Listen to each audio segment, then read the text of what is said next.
নমস্কাৰ মই প্ৰণীতা চুটিয়া লৈছে মুহূৰ্তৰ বিগ ব্ৰেকিং নিউজ অৰুণোদয় নিৰ্বাচনৰ বাবে আহি গল নতুন নিয়ম পূৰ্বতে অৰুণোদয় যেনেকৈ পাই আছিল সেই নিয়ম এতিয়া সম্পূৰ্ণৰূপে খললি হ'ব অৰুণোদয় আৰু ৰেচন কাৰ্ডক লৈ মুখ্যমন্ত্ৰী ডক্টৰ হিমন্ত বিশ্ব শৰ্মাই আজি ডাঙৰ ঘোষণা কৰিছে আৰু হিতাধিকাৰীৰ নিৰ্বাচন তেওঁলোকে নতুনকৈ কৰিছে আৰু বঞ্চিত হ'ব ভুৱা হিতাধিকাৰী যিসকল ভুৱা হিতাধিকাৰী আছে যিসকলে অৰুণোদয় আঁচনিৰ ধন পাই আছিল তেওঁলোকৰ নাম কৰ্তন কৰি দিয়া হ'ব ৰেচন কাৰ্ড তেওঁলোকৰ আছে নে নাই সেয়া চাব আৰু তাৰ ভিত্তিতে নিৰ্বাচন কৰা হ'ব অৰুণোদয় হিতাধিকাৰী পূৰ্বতে কি আছিল অৰুণোদয় পাবলৈ ৰেচন কাৰ্ডৰ প্ৰয়োজন নাছিল কিন্তু এতিয়াৰ পৰা ৰেচন কাৰ্ড থাকিলেহে অৰুণোদয় আঁচনিৰ ধন দিয়া হ'ব অৰুণোদয়ৰ সুবিধা প্ৰদান কৰা হ'ব আৰু তাৰ বাবে বিশেষ ব্যৱস্থা কৰি দিয়া হৈছে এতিয়া কথাটো হ'ল যে ৰেচন কাৰ্ড কাৰ ওচৰত আছে তেওঁলোকে ৰেচন কাৰ্ড পূৰ্বতে লৈ থৈছিল নেকি পিতৃ মাতৃৰ ওচৰত থকা ৰেচন কাৰ্ডৰ নামত কোনোবাই অৰুণোদয় আঁচনিৰ ধন পাই আছে নেকি সেই বিষয়টো চাব কেনেবাকৈ যদি পিতৃ মাতৃ ঢুকাই গ'ল তাৰ পাছত যদি কোনোবাই সেই ধন পাই আছে তেওঁলোককো কিন্তু বঞ্চিত কৰা হ'ব সমান্তৰালকৈ গাঁৱে গাঁৱে এতিয়া নিৰ্বাচন সভাৰ আয়োজন কৰা হৈছে আৰু এই সভাত চোৱা হ'ব যে তেওঁলোক উপস্থিত আছে নে নাই উপস্থিত থকা ব্যক্তিকহে এই আঁচনিৰ সুবিধা প্ৰদান কৰা হ'ব কোনোবা মানুহ যদি অনুপস্থিত আছে তেনেহলে তেওঁলোকক এই সুবিধা প্ৰদান কৰা নহয় মুখ্যমন্ত্ৰী ডক্টৰ হিমন্ত বিশ্ব শৰ্মাই লগতে উল্লেখ কৰিছে যে বৃদ্ধাশ্ৰমত যিসকল লোক আছে তেওঁলোককো এই সুবিধা প্ৰদান কৰা হ'ব সমান্তৰালকৈ চৰকাৰী চাকৰিয়াল সকলকো দিয়া হ'ব ৰেচন কাৰ্ডৰ সুবিধা অৱশ্যে চৰকাৰী চাকৰিয়াল গৰাকীৰ মাহিলী দৰমহা কিমান সেই ভিত্তিত তেওঁলোকে নিৰ্বাচন পাব সমান্তৰালকৈ ৰেচন কাৰ্ড আৰু অৰুণোদয় সম্পূৰ্ণৰূপে এতিয়া জড়িত কৰি দিয়া হৈছে ৰেচন কাৰ্ড থাকিলে অৰুণোদয় পাব সমান্তৰালকৈ পাব বিশেষভাৱে স্বাস্থ্য বীমাৰ সেৱা আৰু এই বীমাৰ সেৱা কেনেধৰণে প্ৰদান কৰা হ'ব এই বিষয়টো উল্লেখ কৰিছে মুখ্যমন্ত্ৰীগৰাকীয়ে অসমৰ মুখ্যমন্ত্ৰী ডক্টৰ হিমন্ত বিশ্ব শৰ্মাই আজি ডাঙৰ মন্তব্য কৰিছে ৰেচন কাৰ্ড অৰুণোদয় ইত্যাদিক লৈ এই মুহূৰ্তৰ সবিস্তাৰে জনাব বিচাৰিছো আজিৰ পৰা 28 তাৰিখলৈ অৰুণোদয় হিতাধিকাৰী নিৰ্বাচন আৰম্ভ হৈ গৈছে আৰু এই নিৰ্বাচনত যাতে ভুৱা হিতাধিকাৰী বাদ পৰে তাৰ বাবে বিশেষ ব্যৱস্থা কৰি দিয়া হৈছে এইবাৰ হিতাধিকাৰীজন যাতে ভুৱা হ'ব নোৱাৰে তাৰ বাবে বিশেষ ব্যৱস্থা ৰাজ্য চৰকাৰে কৰিছে অৰুণোদয়ৰ সৈতে ৰেচন কাৰ্ডক জড়িত কৰিছে ৰাজ্য চৰকাৰে সম্পূৰ্ণৰূপে এতিয়া নতুন নিয়ম আহি পৰিছে এই নতুন নিয়মেৰে অৰুণোদয় প্ৰদান কৰা হ'ব আগতে যি অৰুণোদয় পাই আছিল সেই ব্যৱস্থা আজিৰ পৰা পৰিৱৰ্তন হ'ব উল্লেখ কৰিছে মুখ্যমন্ত্ৰী ডক্টৰ হিমন্ত বিশ্ব শৰ্মাই আগতে অৰুণোদয় পাবলৈ ৰেচন কাৰ্ড নালাগিছিল যোনে তোনে অৰুণোদয়ৰ সুবিধা পাইছিল কিন্তু এতিয়াৰ পৰা ৰেচন কাৰ্ড লাগিবই এতিয়াৰ পৰা অৰুণোদয় পাবলৈ প্ৰয়োজন হ'ব ৰেচন কাৰ্ড নাথাকিলে অৰুণোদয় আঁচনিৰ ধন নাপায় নতুনকৈ প্ৰায় 40 লাখ লোকে অৰুণোদয় আঁচনিৰ ধন পাব ইতিমধ্যে ৰেচন কাৰ্ড বিতৰণ হৈ গৈছে সকলোৱে জানে আৰু ৰেচন কাৰ্ডৰ সমান্তৰালকৈ অৰুণোদয় বিশেষ সভা আয়োজন কৰা হৈছে এবাৰ চৰকাৰী কৰ্মচাৰীও ৰেচন কাৰ্ড পাব কিন্তু তেওঁলোকৰ বছৰি ইনকাম 2 লাখতকৈ কম হ'ব লাগিব বৃদ্ধাশ্ৰমত থকা পিতৃ মাতৃও পাব সকলো চৰকাৰী আঁচনিৰ সুবিধা উল্লেখ কৰিছে মুখ্যমন্ত্ৰী ডক্টৰ হিমন্ত বিশ্ব শৰ্মাই কিন্তু ভুৱা হিতাধিকাৰীসকলে এবাৰ বঞ্চিত হ'ব এই সুবিধাৰ পৰা যিসকল ভুৱা হিতাধিকাৰী আছে তেওঁলোকৰ নাম কৰ্তন কৰা হ'ব আজিৰ পৰা গাঁৱে গাঁৱে আৰম্ভ হৈ গৈছে অৰুণোদয় বাছনি সভা আৰু এই বাছনি সভাত চোৱা হ'ব যে উপস্থিত আছে নে নাই মানুহ উপস্থিত থাকিলেহে তেওঁলোকে সকলোবোৰ সবিস্তাৰে উল্লেখ কৰিলেহে তেওঁলোকে সকলোবোৰ নাম ঠিকনা ভালদৰে দিলেহে পাব এই সুবিধা যিগৰাকী লোকে অৰুণোদয় আঁচনিৰ বাবে আবেদন কৰিব বিচাৰিব তেওঁ গাঁও সভাত উপস্থিত থাকিব লাগিব আৰু গাঁও সভাত উপস্থিত থাকি তেওঁ দেখুৱাব লাগিব যে তেওঁ ৰেচন কাৰ্ড আছে নে নাই ৰেচন কাৰ্ড থাকিলেহে তেওঁ অৰুণোদয় আঁচনিৰ সুবিধা পাব অৰুণোদয়ৰ সৈতে ৰেচন কাৰ্ডক সম্পূৰ্ণ জড়িত কৰা হৈছে আগতে যি অৰুণোদয় পাই আছিল সেই ব্যৱস্থা আজিৰ পৰা পৰিৱৰ্তন হ'ব বুলি উল্লেখ কৰিছে মুখ্যমন্ত্ৰী ডক্টৰ হিমন্ত বিশ্ব শৰ্মাই আগতে অৰুণোদয় পাবলৈ ৰেচন কাৰ্ড নালাগিছিল কিন্তু এতিয়াৰ পৰা ৰেচন কাৰ্ড লাগিবই এতিয়াৰ পৰা অৰুণোদয় পাবলৈ হ'লে ৰেচন কাৰ্ড থকাটো বাধ্যতামূলক ৰেচন কাৰ্ড থাকিবই লাগিব সেই কথা উল্লেখ কৰিছে মুখ্যমন্ত্ৰী ডক্টৰ হিমন্ত বিশ্ব শৰ্মাই সমান্তৰালকৈ ৰেচন কাৰ্ডৰ পৰাও ইতিমধ্যে বহু লোকৰ নাম কৰ্তন কৰি দিয়া হৈছে অৰুণোদয় আঁচনিৰ পৰাও ইতিমধ্যে বহু লোক বাদ পৰিব বুলি জানিব পৰা গৈছে নতুনকৈ 40 লাখ লোকে অৰুণোদয় আঁচনিৰ ধন পাব যিসকল প্ৰকৃত হিতাধিকাৰী ইফালে এইবাৰ চৰকাৰী কৰ্মচাৰীও ৰেচন কাৰ্ড পাব কিন্তু তেওঁলোকৰ বছৰি ইনকাম 2 লাখতকৈ কম হ'ব লাগিব বৃদ্ধাশ্ৰমত থকা পিতৃ মাতৃও পাব সকলো চৰকাৰী আঁচনিৰ সুবিধা উল্লেখ কৰিছে মুখ্যমন্ত্ৰী ডক্টৰ হিমন্ত বিশ্ব শৰ্মাই কিন্তু ভুৱা হিতাধিকাৰীসকলে এবাৰ বঞ্চিত হ'ব এই সুবিধাৰ পৰা ভুৱা হিতাধিকাৰী এবাৰ বাছনি সভাত ওলাই পৰিব গাঁও সভাবোৰ যে অনুষ্ঠিত হৈছে এই গাঁও সভাত সকলো ওলাই পৰিব আজিৰ পৰা যিহেতু গাঁৱে গাঁৱে আৰম্ভ হৈ গৈছে অৰুণোদয় বাছনি সভা এই বাছনি সভাত ওলাই পৰিব ভুৱা হিতাধিকাৰী আৰু ভুৱা হিতাধিকাৰীসকলৰ নাম কৰ্তন কৰা হ'ব আৰু ইয়াৰ বিপৰীতে প্ৰকৃত হিতাধিকাৰীৰ নাম সোমোৱাই দিয়া হ'ব আৰু তেওঁলোকে অৰুণোদয় আঁচনিৰ সুবিধা লাভ কৰিব কি কৈছিল মুখ্যমন্ত্ৰীগৰাকীয়ে শুনক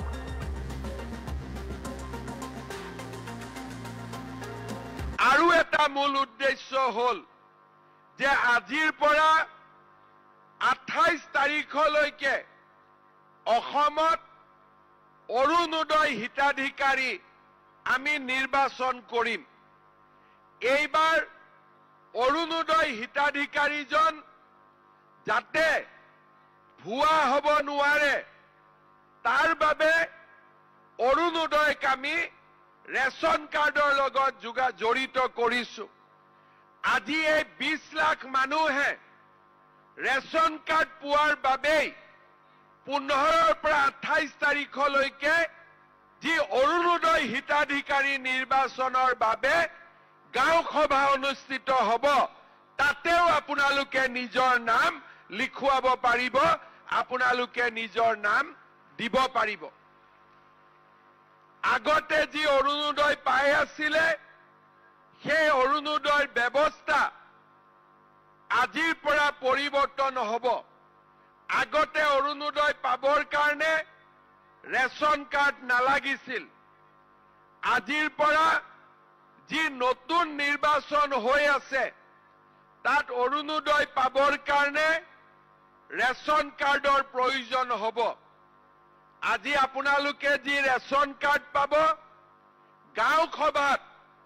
আপোনালোকৰ নাম অন্তৰ্ভুক্ত হোৱাৰ লগে লগে আপোনালোকৰ পৰিয়ালটোৰ সবিশেষ আমি ৰেচন কাৰ্ড নম্বৰৰ জৰিয়তে আমি লাভ কৰিম। কোনোবাই যদি ৰেচন নলয়, তেতিয়া আমি বুজি পাম যে এই অৰুণোদয় হিতাধিকাৰীজনৰ মৃত্যু হৈছে, কাৰণ যোৱা 4 মাহ তেওঁ ৰেচন লোৱা নাই। তেতিয়া চৰকাৰৰ টকাও আমাৰ বাচিব, তেওঁলোকৰ নামত আমি অৰুণোদয় নপঠালেও হ'ব। আৰু সময়ে সময়ে ৰেচন কাৰ্ডত থকা নাম আৰু ঠিকনাৰ সুবিধা লৈ আমি আপোনালোকক টেলিফোন কৰি সুধি থাকিব পাৰিম যে আপোনালোকৰ একাউণ্টত অৰুণোদয় জমা হৈ আছে নে নাই। আগতে আমাৰ অৰুণোদয় অসমৰ প্ৰতিটো সমষ্টিতে 22,000 বেনিফিচিয়াৰী আছিল, আৰু এই 15ৰ পৰা 28 তাৰিখৰ ভিতৰত নতুনকৈ আমি প্ৰতিটো সমষ্টিতে 8ৰ পৰা 10,000 আৰু নতুন পৰিয়ালক আমি অৰুণোদয় আঁচনি দিম। আৰু এটা মূল উদ্দেশ্য হ'ল যে আজিৰ পৰা 28 তাৰিখলৈকে অসমত অৰুণোদয় হিতাধিকাৰী আমি নিৰ্বাচন কৰিম। এইবাৰ অৰুণোদয় হিতাধিকাৰীজন যাতে ভুৱা হ'ব নোৱাৰে, তাৰ বাবে অৰুণোদয়ক আমি ৰেচন কাৰ্ডৰ লগত জড়িত কৰিছোঁ। আজি এই 20 লাখ মানুহে ৰেচন কাৰ্ড পোৱাৰ বাবেই 15ৰ পৰা 28 তাৰিখলৈকে যি অৰুণোদয় হিতাধিকাৰী নিৰ্বাচনৰ বাবে গাঁও সভা অনুষ্ঠিত হ'ব, তাতেও আপোনালোকে নিজৰ নাম লিখুৱাব পাৰিব, আপোনালোকে নিজৰ নাম দিব পাৰিব। আগতে যি অৰুণোদয় পাই আছিলে, সেই অৰুণোদয়ৰ ব্যৱস্থা আজিৰ পৰা পৰিৱৰ্তন হ'ব। আগতে অৰুণোদয় পাবৰ কাৰণে ৰেচন কাৰ্ড নালাগিছিল। আজিৰ পৰা যি নতুন নিৰ্বাচন হৈ আছে, তাত অৰুণোদয় পাবৰ কাৰণে ৰেচন কাৰ্ডৰ প্ৰয়োজন হ'ব। আজি আপোনালোকে যি ৰেচন কাৰ্ড পাব, গাঁও সভাত আপোনালোকৰ নাম অন্তৰ্ভুক্ত হোৱাৰ লগে লগে আপোনালোকৰ পৰিয়ালটোৰ সবিশেষ আমি ৰেচন কাৰ্ড নম্বৰৰ জৰিয়তে আমি লাভ কৰিম। কোনোবাই যদি ৰেচন নলয়, তেতিয়া আমি বুজি পাম যে এই অৰুণোদয় হিতাধিকাৰীজনৰ মৃত্যু হৈছে, কাৰণ যোৱা 4 মাহ তেওঁ ৰেচন লোৱা নাই। তেতিয়া চৰকাৰৰ টকাও আমাৰ বাচিব, তেওঁলোকৰ নামত আমি অৰুণোদয় নপঠালেও হ'ব। আৰু সময়ে সময়ে ৰেচন কাৰ্ডত থকা নাম আৰু ঠিকনাৰ সুবিধা লৈ